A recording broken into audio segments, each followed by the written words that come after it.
Hey, what's going on, guys? It's me, Seth, and today we are taking a look at Lego Star Wars set number 75283, the AAT. This came out in 2020 with a retail price of $39.99 USD.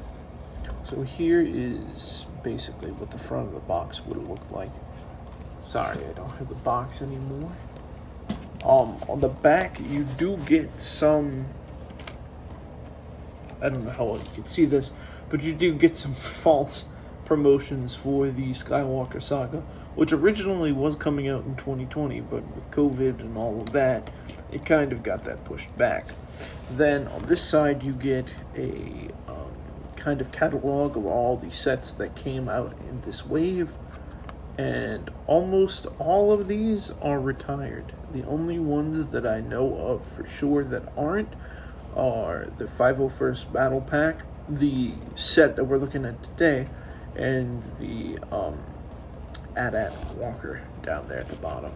But I do believe that all of these other sets are indeed retired as of March 2022. This is a 75-page instruction manual, and it's a pretty big instruction manual, 3 numbered bags, and this is all the pieces that you get in the set. So, now without further ado, let's take a look at the set. So, like last time, we're going to look at the set, then we'll take a look at the minifigures. So this is the AAT, the Corporate Alliance color scheme for the AAT, I do believe. And it is kind of inaccurate, I'm not gonna lie. We'll go through all of that. That's really nitpicky. I don't really have too many complaints about this set, and I don't really care that it's inaccurate. It's not that bad, it's kind of noticeable, but it's not that bad to say that I hate this set because it's missing these few things or it has these bigger problems. So the number one complaint is that the head and the cannon are just too big. The heads on the tanks normally are a lot smaller than the body, and because the body is big, they decided to make the head big, which it's not a big deal. It's just not that accurate, and then the tank cannon is too long. I don't know if that's picking up. The other inaccuracy is, I'm going to break this piece off so you can see it better. So right here is a sticker of the Separatist logo.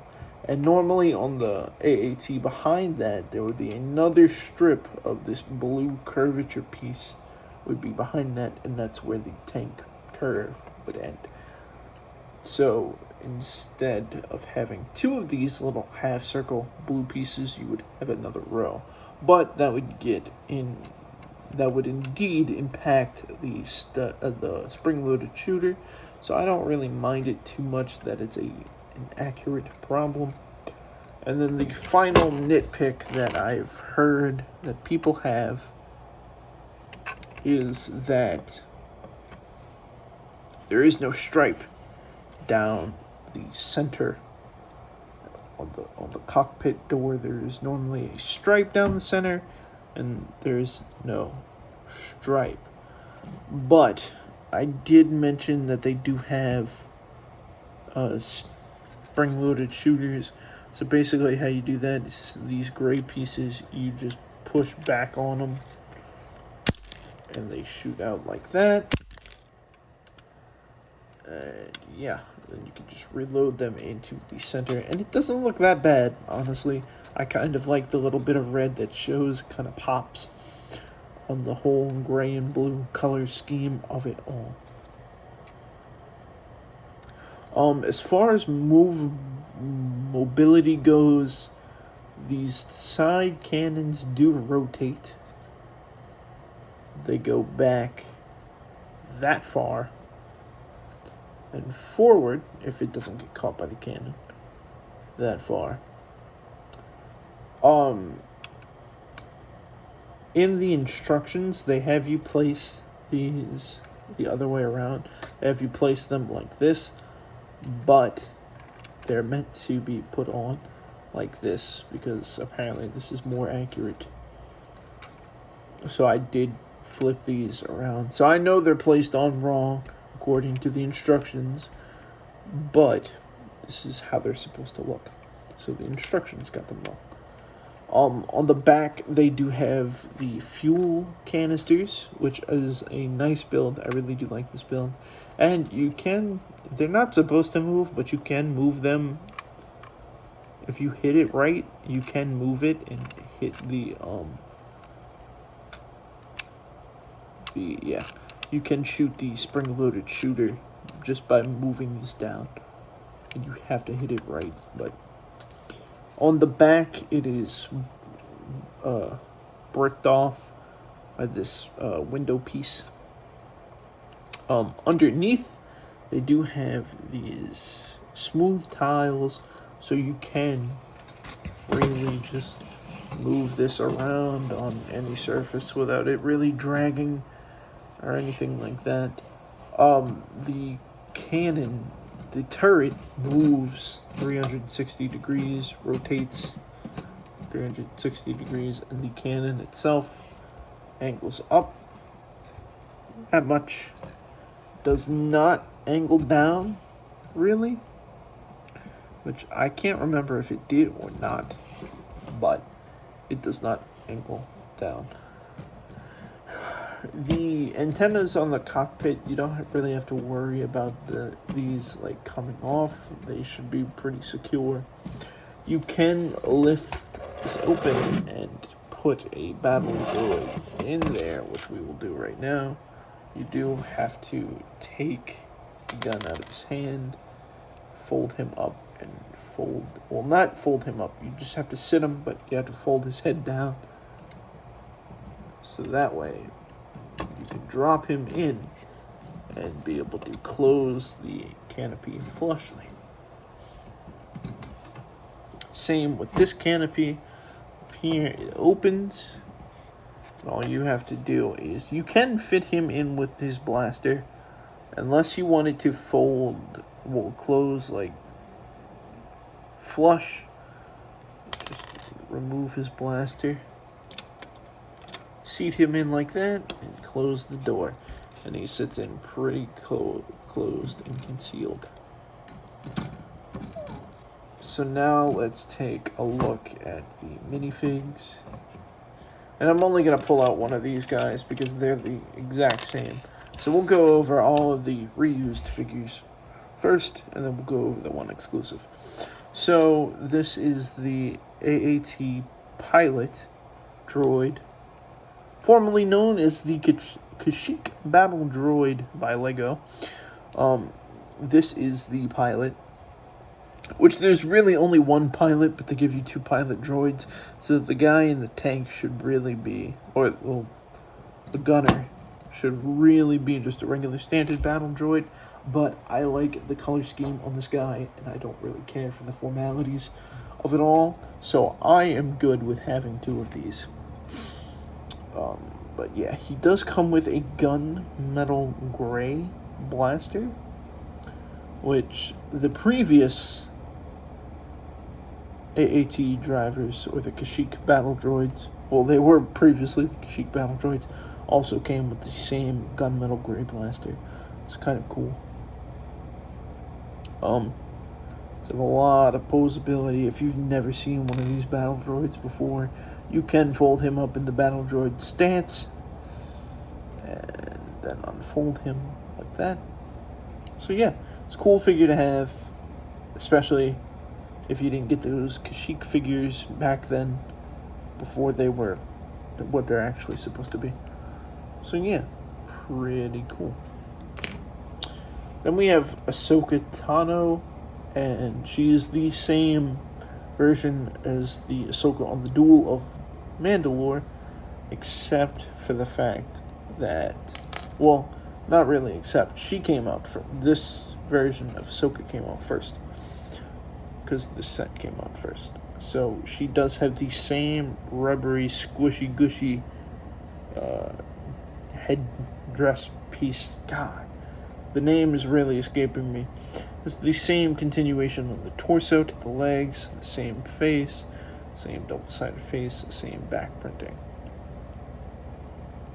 And this is my definitive Ahsoka of the two, simply because of her lightsabers. And I don't know how well this is going to pick up. Probably not well at all. But these blades are frosted, unlike the blades that come with this Ahsoka figure. And honestly, you can't really tell. They look the same. But these are frosted on the camera, and it's I don't know why they're frosted. I'm glad they don't have any bubbles in them. But I think it's pretty cool, and I kind of like the frosted look more. I know this is like a rare thing when LEGO does end up frosting their lightsaber blades. It happens all the time, just like air bubbles popping up in them and stuff. So, but no, these are frosted, and I like these better than those. Because of that, the frosting just gives it a little more pizzazz. So this is why this is the definitive Ahsoka. And again, I don't think you can tell from the camera that they're frosted over, but you'll just have to take my word for it. And then the final figure and the only exclusive figure to this set is the 332nd Ahsoka's Clone Trooper. Basically, the only thing exclusive about him is his helmet, having the Ahsoka deco printed on his helmet. This is the only set he comes in as of March 2022. I don't think we're going to get any more final season Clone Wars sets, so I don't think we'll see this guy again. So this set could definitely go up in value because of that. At least this minifigure is definitely going to go up in value because of that. This set has yet to retire, so definitely keep a lookout on that. But anyway, it is basically the same body from head to toe, same accessory as the clone troopers that got released in the 501st Legion Battle Pack, along with the set. So that is the back printing with the brand new clone face, which is cool in the more accurate flesh color. It's a good figure. I really like it. I definitely want another one of these, just so I can have another clone trooper. Also, so I can have another tank. I really like the tank, and I think the tank looks good. I did want to try something first, because for a second, I seen somebody had done this to mod the length of the cannon, and I think it looks good. I'm kind of torn in between both of them. You guys let me know in the comments section below, what do you think? But we're gonna end up the review with the cannon looking like that. So, for my look at the AAT, is it worth the $40? That's tough, because I feel like you do get a substantial build with a substantial figure count. 2 good guys, 2 bad guys. The bad guys get the big vehicle. But the original version, when they decided to make this tank smaller, came out in 2015. Retailed for $25. The original version of this tank did. It's $25 in 2015. Move these guys out the way. Now, in 2020, at the time that this set came out, this guy was $40. And you can still find him for retail price, or you can go to Walmart and find him for $32 flat. Of course, tax included, so that probably brings you up to $34, $35. which is my ideal price before tax to pay for this set, would be $35. So definitely go over to Walmart and pick this up for $32 instead of going to Target or the Lego store and picking this guy up for $40. That is it for the review of this set. I am still hunting for the DC Multiverse, the Dark Knight Returns Batman and Carrie Kelly, so I can finish up the horse and get the reviews up for those guys. Let me know if you guys want to see more Lego and action figure on the same, or should I make it a separate channel for these Lego reviews. I haven't really figured that out yet, but yeah.